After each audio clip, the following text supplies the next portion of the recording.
श्रावण के महीने में 3 चीजों का स्मरण करना है।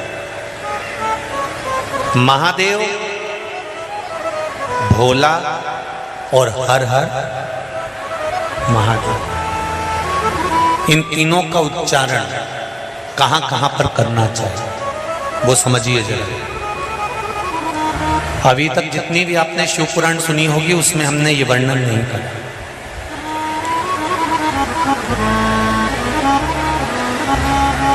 चाहे तो आप पुरानी शिव पुराण यूट्यूब पे डली हुई आप निकाल कर सुनना, उसमें हमने ये वर्णन नहीं करा।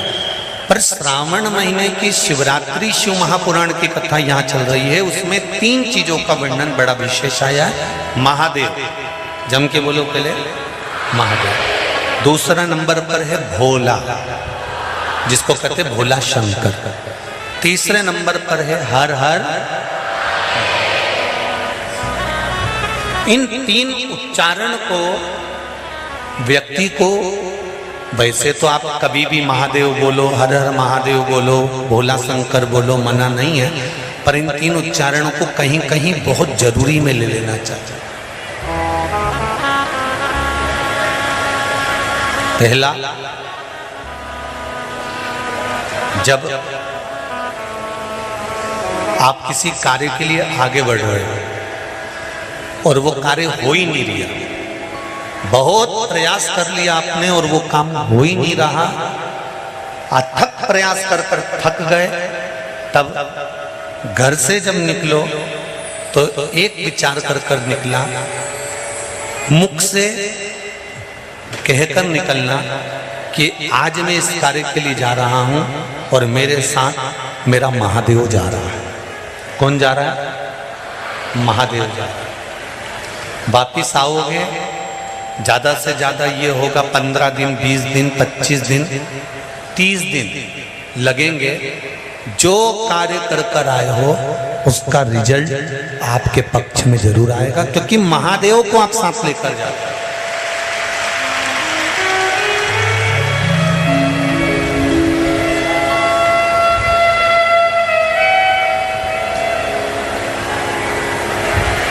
अगर हमने किसी की निंदा कर दी है, हमने किसी की निंदा श्रवण कर ली है, हमारे मुख से हमने अपशब्द कह दिया, हमारे मुख से हमने किसी को ताना दे दिया, हमारे मुख से हमने किसी को गाली दे दी, हमारे मुख से हमने किसी को आड़ा टेढ़ा बोल दिया, तो दिन भर में कम से कम 3 बार या तो गंगा जी का स्मरण कर लेना चाहिए, हर हर गंगे, या फिर नर्मदे कम से कम 3 बार, या तो गंगा जी का स्मरण कर लेना चाहिए, हर हर गंगे, या फिर नर्मदे हर, और अगर ये भी नहीं कर सकते तो हर हर महादेव।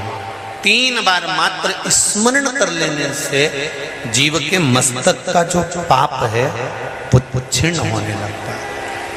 समाप्त। तीसरे नंबर पर है भोले शंकर।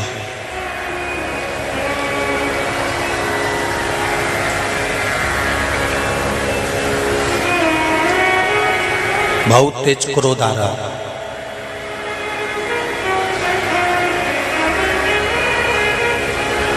दो निर्णय पर आप बैठे हुए हो। एक मन कर रहा है इस लड़के से शादी करूं कि इस लड़के से शादी करें, इस लड़की से ब्याह करें कि इस लड़की से ब्याह करें, किराने की दुकान डालें कि जनरल स्टोर डालें, इस जगह पर नौकरी करूं कि इस जगह पर नौकरी करूं। उस समय पर जब 2 नाव सामने खड़ी है और एक नाव पर सवार होना है, उस समय पर एक बेलपत्र लेकर, भोले शंकर का नाम लेकर, एक बेलपत्र लेकर, भोले शंकर का नाम लेकर, बेलपत्र के पेड़ के नीचे ही रखकर निर्णय ले लिया करो, वो निर्णय तुम्हारा सफल होगा, कभी भी निष्फल नहीं। एक बेलपत्र का बल कितना प्रबल है, स्कंद पुराण भी कहती है कि बेलपत्र का एक पत्ता, मात्र केवल एक बेलपत्र का पत्ता हमारे जीवन में सुख प्रकट कर देता। कोई उपाय बताया कि तू ये कर ले, और उसने वो करा और उसका काम हो गया, और तुम वो उपाय 4 बार कर चुकी तो तुम्हारा काम नहीं हुआ। कभी कभी होता है ऐसा, ऐसा नहीं है कि नहीं होता। उसका कारण क्या होता है? मन में विश्वास की जागरूकता।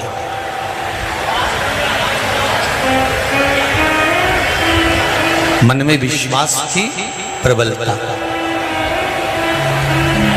जिसको आपने बताया उसने आपकी वाणी पर विश्वास कर लिया, और विश्वास करने के बाद उसने वो उपाय कर लिया। पर हो सकता है हम मंदिर जा रहे हों, हम देवालय जा रहे हों, हम नर्मदा जी के घाट जा रहे हों, हम प्रयागराज जा रहे हों, हम भगवान के मंदिर पहुंच रहे हों, उसके बाद भी हमारे भीतर इतना विश्वास जागृत नहीं हुआ।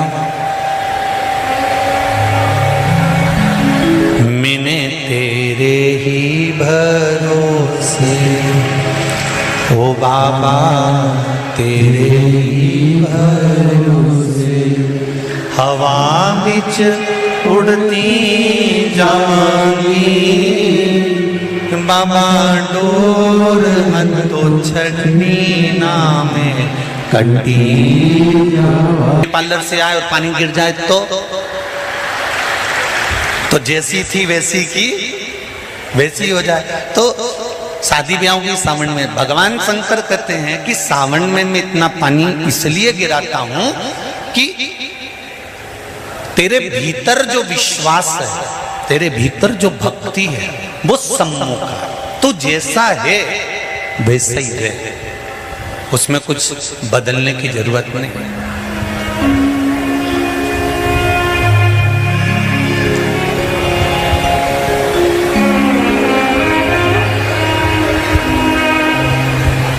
हम बहुत सारा चंदन लगा लें, माला वाला पहन लें, और शंकर जी के बहुत बड़े भगत बन के बैठ जाएं तो भगवान शंकर कहते हैं ऐसे भगत बनने से कुछ नहीं होगा।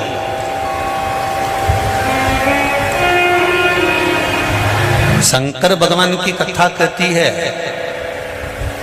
तू तेरे घर से निकल कर आ, विश्वास लेकर चल, एक लोटा जल तेरे घर से जब तू लेकर चले तो ये विश्वास लेकर चलना कि मेरे घर की पूरी टेंशन, पूरी चिंता, पूरी समस्या, पूरा दुख मैं बाबा को समर्पित करने के लिए जा रही हूं, उसका है तो उसको देने के लिए जा रही हूं। पति कहती है बाबा हमारे शास्त्र कहते हैं, हमारा धर्म कहता है, हमारे वेद और पुराण कहते हैं, जितने कदम चलकर हम भगवान के मंदिर पहुंचते हैं, जितने कदम चलकर हम संत के दरवाजे पहुंचते हैं, जितने कदम चलकर हम शिव महापुराण की कथा तक पहुंचते हैं, उतने अश्वमेध यज्ञ हम अपनी जिंदगी के कर लेते हैं। उतने अश्वमेध यज्ञ हमने करते हैं, और हमारे अश्वमेध यज्ञ कोई साधारण नहीं है।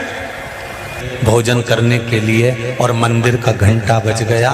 मेरी माताओं, मेरी जीजियों, मेरे भाई, एक बात का स्मरण रहे, हम प्रतिदिन जब एक लोटा जल लेकर शंकर जी के मंदिर में जाते हैं ना चढ़ाने के लिए, तो हम भगवान शंकर के दरवाजे जाते जाते ना जाने कितने अश्वमेध यज्ञ का पुण्य अपने हाथ में लेकर इकट्ठा कर लेते हैं। ना जाने कितना पुण्य, ना जाने कितना आनंद हम वो अश्वमेध यज्ञ का इकट्ठा कर लेते हैं। इसलिए कहते हैं सारी समस्या का हल, जरा जम के बोलो, एक लोटा। पर सावन के महीने में एक लोटा नहीं, कितने? 2 लोटा जल, दोनों हाथ से डलना चाहिए और बाबा से अपने दिल की बात कहना चाहिए।